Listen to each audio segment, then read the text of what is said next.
Hello, people. Welcome to Pass the Parsley pre-fight edition. Uh, I am putting this podcast out late, so I want to say sorry for that. But I'm still gonna get it up Friday. I say that because I'm recording it at 7 p.m. on Friday. Kind of fucked up there, but hey, it's not like there's anybody listening. It's just like, shit. This guy ain't uploading on time. But anyways, consistency is key, people. So I am here Friday with your dog shit locks of the week. That should just be the new name of it. My dog shit locks of the week.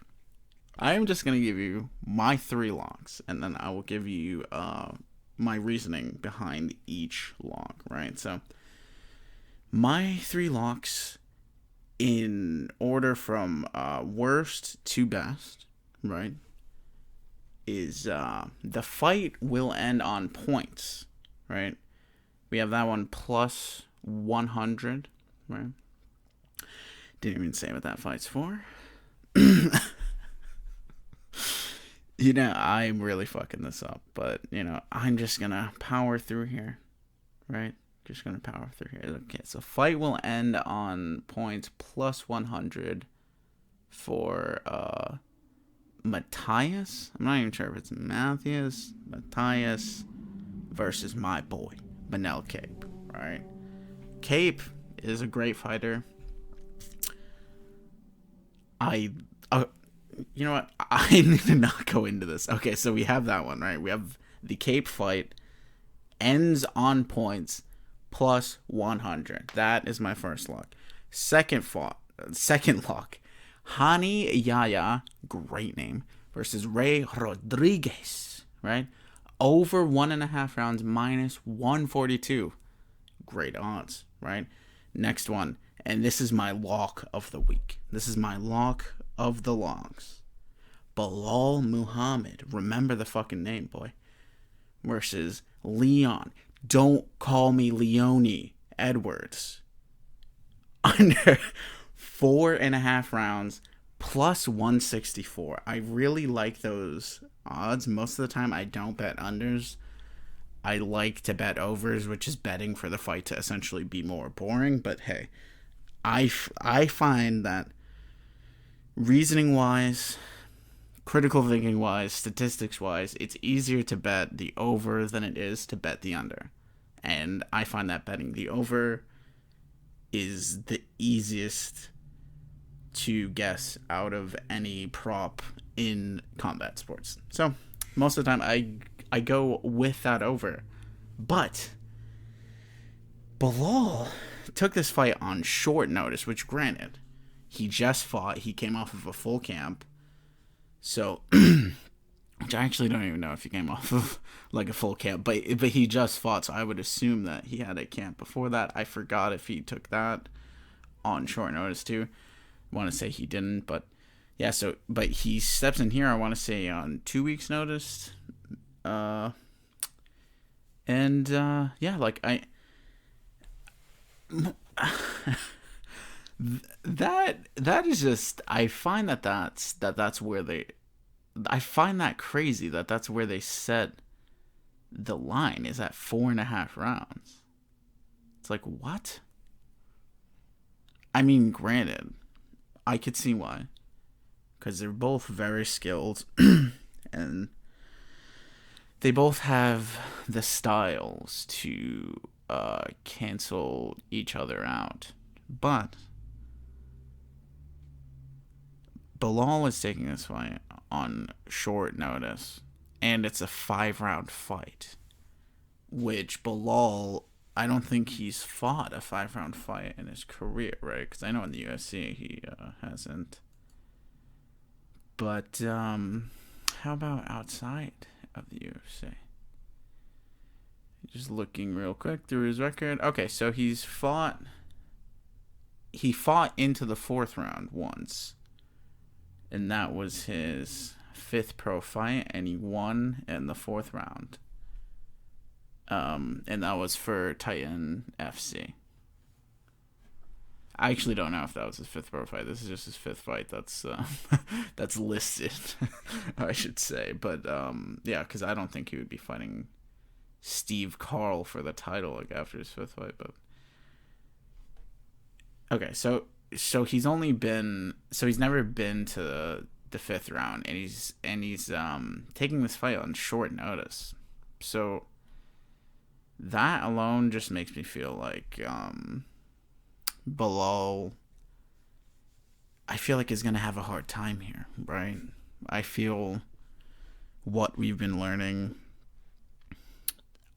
I mean, just like from this very past fight with Sterling Jan, right? Aljo, which granted, he maintains that he could keep that pace, but Aljo put up a pace that he couldn't really keep up with, right? And we saw him start to fade in those championship rounds, because I feel like he's so used to fighting 3 rounds that when you fight a 5-round fight, you can't just fight how you fight, a 3-round fight. You need to change your style. You need to change the way that you fight, and that could be a hard task to do on 2 weeks' notice. So that very reason is why I love this line. Under 4.5 rounds plus 164. Excuse me. It's disgusting, but excuse me. Great odds. Weird line. 4.5. I could see 3.5. But 4.5? Jesus Christ. That it's like pretty much like a fucking decision. Like the line literally couldn't go higher. The line, like, they couldn't put it higher, like, if they wanted to. Okay, so that's kind of weird. And then these 2 fights, I want to say both of these are on the main card. The Kape fight, my boy Manel Kape. I was watching him in Ryzen, right? And that dude is very impressive, but I feel like he has his ups and his downs. I feel like when he doesn't get, that, like that finish, he tends to kind of, I don't know, just get, I don't know how to really put this into words, right? But the UFC is different from fucking Ryzen, man. I mean, granted, he fought very great guys, but I think it's gonna be very hard to get a finisher. Which, granted, Matheus, I don't know who Matheus is, to be completely honest. But though the way that Kape was fighting in the UFC compared to how he was fighting in Ryzen, I don't know. It just seems like it was harder for him to translate, which I'm not sure if it's the switch from the ring or just the fucking UFC is just better. And he fought Pantoja, which, I mean, for your debut, that is a very hard person to fight, because Pantoja is a fucking beast. So Matheus here, I think he's fought in the UFC before, right? I'll check this real quick. Yeah, so he went on a run here. John Moraga and Louis Smoke. Okay, so he beat those 2 guys. He beat Smoke and lost to Ortiz and then got cut from the UFC. Must have been asking for like way too much money or something, because oh wait, this was in 2018. So this is where they were cutting like every flyweight probably, right? Where they were going to get rid of the whole fucking class, and then Triple C put the weight class on his fucking back and saved that shit. Triple C saved that flyweight class. It's undoubtable, man, because they were going, like, they cut almost all of their top guys. They traded Demetrius Johnson, who's one of the greatest fighters ever, and the greatest flyweight on earth by far, and the greatest flyweight ever. And they traded him for a retired Ben Askren, so he could come out of retirement and go on a UFC run. It's like, what? And Dana White doesn't even like Ben. I mean, now, he doesn't really give a shit, but, fucking back in the day, Dana hated Ben, and he acts like, oh, I never had a problem. I never had a problem with fucking Ben Askren. It's like, yes, you did. Like, just because you forgot about it doesn't mean that it didn't happen. You had a massive problem. He thought he was boring, and I don't think he thought he was worth that price tag. That he was just like, look, Ben Askren's boring. He's talking a bunch of shit, so we're not going to sign him. And then fight fans missed out on Ben Askren fighting in his prime in the UFC, which I think kind of sucks, man, because Ben Askren could have won the belt, man. And if you don't think so, just look at what he did to Douglas Lima. He ragdolled him. And Douglas, I think, could very well be the best welterweight on earth, right? That sounds crazy, but, like, I don't think he is, right? But I think if Lima and Usman fought, Lima can beat Usman, definitely. If you think that Usman's just a massive favorite and would dominate him, no. That, like, there's a very good chance that fucking Douglas Lima would win that fight. So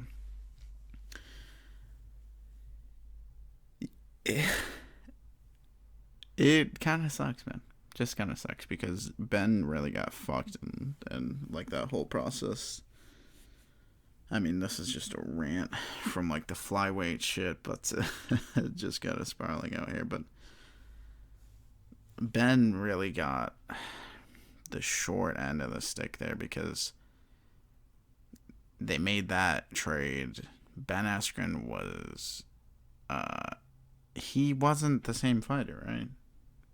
And he knew that, and he'll say that. He's a very honest guy, so he's said that.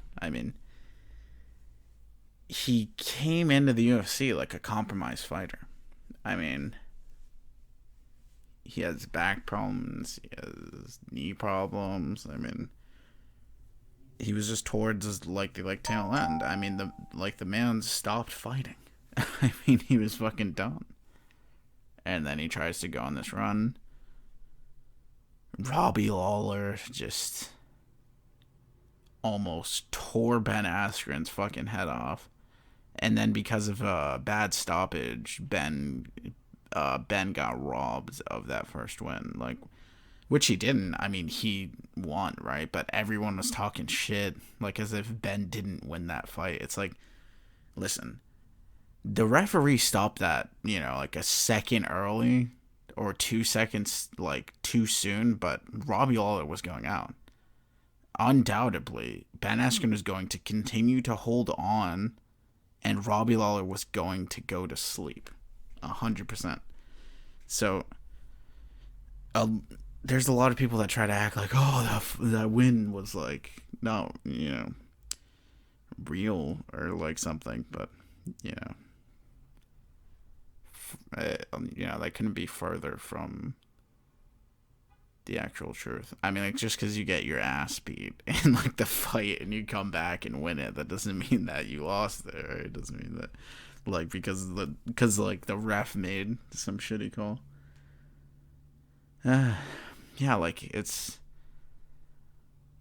But, anyways, back to this fucking Matheus guy. So, Matheus went on a pretty nice run, beat some nice guys, beat some pretty decent guys, got KO'd, got caught, which I mean is not a big deal because in this sport everybody gets caught.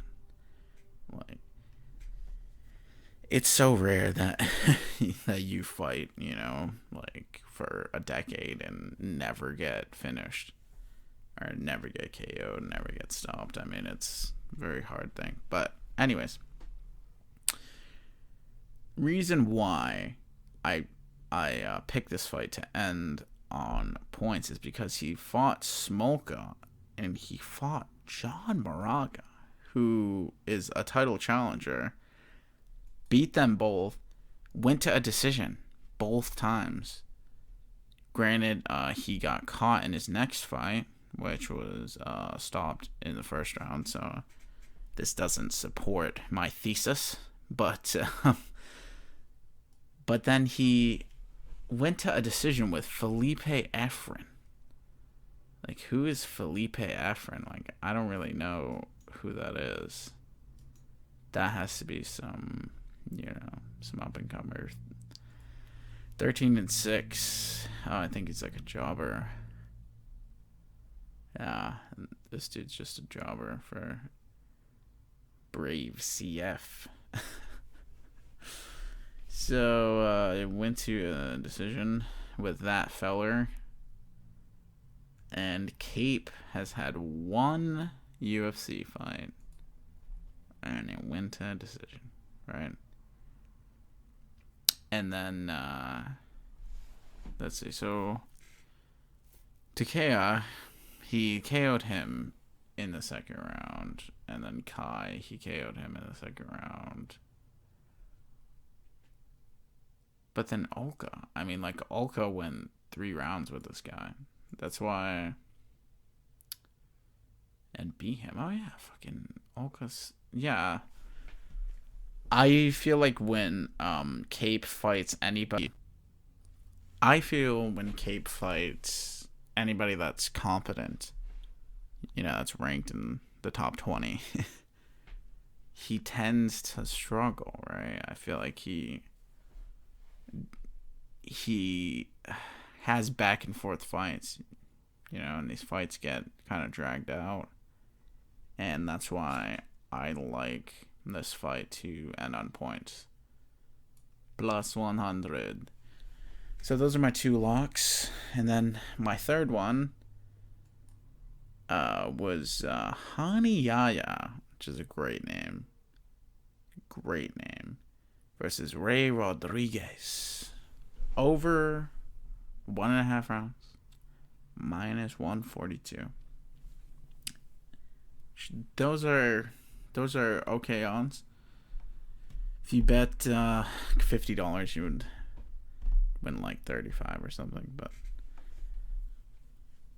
I like these odds just because over 1.5 rounds for Rani, I think is pretty good because Rani is a great grappler. And when I'm looking at these bets, I love grapplers, people. Like, I love overs and I love grapplers because grappling eats up a lot of time. So grapplers are very friendly to the over bets. Rani has gone to a decision in his last 2 fights.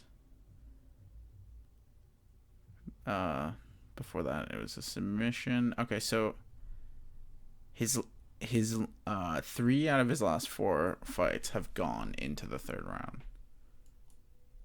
Okay. And then you can look at Ray here. Ray, there's so many guys that get cycled in and out of the fucking UFC. It's really hard to get a hold of who these people are. Okay. Ray Rodriguez. Okay, so he lost on Contender Series. Then he lost to Brian Kelleher by submission. Oh, Jesus. I think I made a mistake here, people. I think I made a mistake. Okay, I'm not feeling so confident about this anymore because Rani's a lot better grappling. Because Brian's great, but Rani's a lot better grappling. But if I remember off of memory, like, didn't he just drop him quickly and then jumped on the fucking guillotine? If I remember right. Because it was kind of shocking how quick this fucking was. Like, it was like, oh, wait, what? What the fuck happened? But I mean, looking through, this is one of... Wow, people. You can see it, like, in the flesh. Me realizing that my picks are dog shit. Which is why the new name of this segment is my dog shit pick of the weeks. So, those are my picks, people. 1, 2, 3. Let's see if they win. The one that I'm most confident is Belal versus Leon. Plus 164 to go under 4.5 rounds. Not over. Under 4.5 rounds.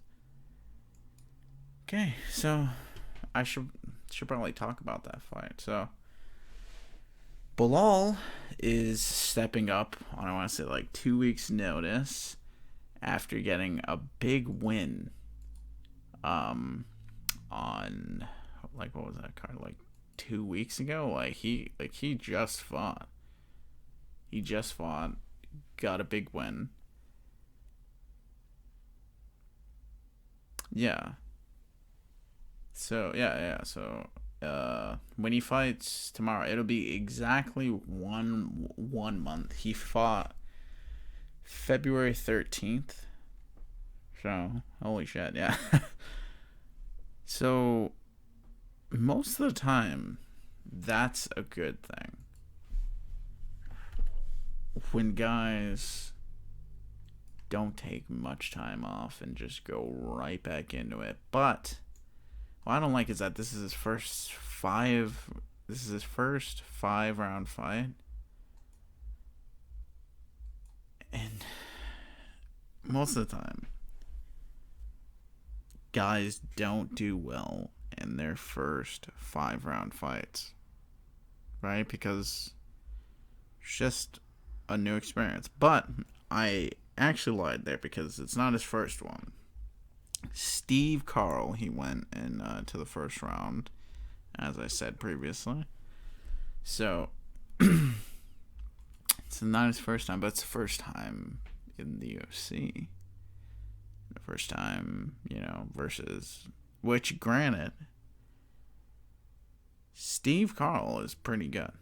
But fucking Leon Edwards is not Steve Carl, I can tell you that. And Leon has gone to a decision in almost every single one of his fights besides Peter Sabato. So then maybe that bet will be like dog shit too.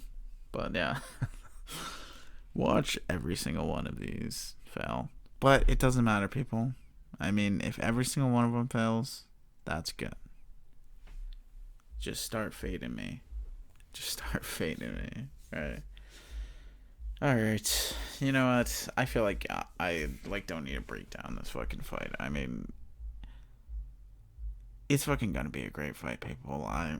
I'm rambling. Nobody's gonna listen to this point. But if you do, I fucking love you. So, wrapping it up, because why the fuck am I wasting my time here saying dumb shit? Fucking who gives a fuck? My 3 locks, people. Get them done. Get them in there. We got Belal Muhammad and Leon Edwards on the 4.5 rounds, plus 164. Okay. Then we got Rani Yahya versus Ray Rodriguez. Over 1.5. Minus 142. And then Manel Kape versus Matheus. I forgot. Because I deleted his name off of my spreadsheet for some reason. Fight will end on points. Plus 100. If anybody's listening to this point, I love you. Thank you very much. Have a wonderful week. Enjoy these fights, people.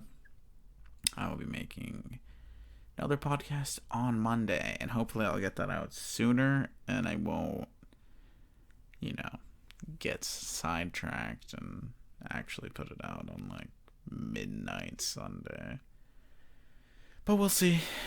We'll see, people. But definitely Monday. I will see you then. Doses. I shall talk. I was about to say I shall talk to you later. I mean, but you'll hear me talk. I won't talk to you, but you'll hear me talk. Well, I guess I will talk to you. You know what, dude? The fuck am I saying? Bye, people.